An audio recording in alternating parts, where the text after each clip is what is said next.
Duok man savo ranką, eikime, aš tau parodysiu pasaulį kupiną paslapčių ir stebuklų.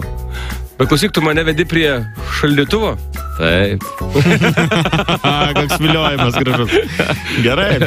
O čia patarimas prieš prasidedant darbo dieną. Visada atminkite, kad ūkyje irgi daugiausiai dirbo arklys, bet ūkininkų jūs taip ir netapo. Motyvacijai pakelti. Labai geras. Jeigu jūs iš ryto atsikėlęs jaučiatės kaip šviežias, kaip agurkėlis, atsiminkit vieną dalyką, agurkėlis irgi daržovė. Super. Situacija. Žmona sužinojo, kad vyras planuoja susirasti meilužę ir iš karto užbėgo įvykiam už akių ir ištingai pareiškė. Brangusis, mūsų šeimos biudžetas tokios prabangos nepaveš.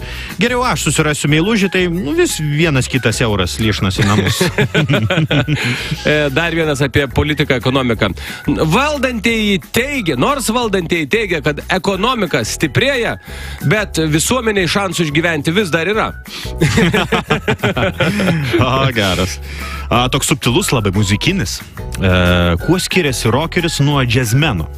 Rockeris groja 3 akordus 3000 klausytojų, o džiazmenas groja 3000 akordų 3 klausytojams. Labai geras, beje, subtilus pastebėjimas. Sako, gydytojai, žinokit, žiauriai blogai su atmintim, žiauriai blogai. Padėkit, kažką darykit. Tai sako, reikia treniruoti atmintį. A jūs nuolat kam nors pinigų paskolinkit. Super. Niekada, sako žmogus, negalėčiau dirbti darbo biržoje. Net jei mane iš ten atleistų, vis tiek kitą dieną ten turėčiau apsilankyti.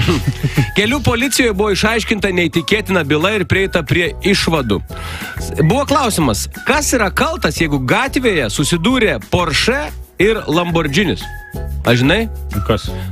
Buvo išaiškinta, kad čia priklauso policininkas. Nuo to, kas pažeidė kelių taisyklės eismo.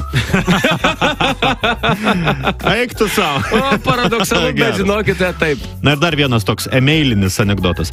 Daugumai specialių pasiūlymų, kuriuos aš gaunu elektroniniu paštu, aš turiu specialų atsakymą su specialiu pirštu. Tau mėgstam.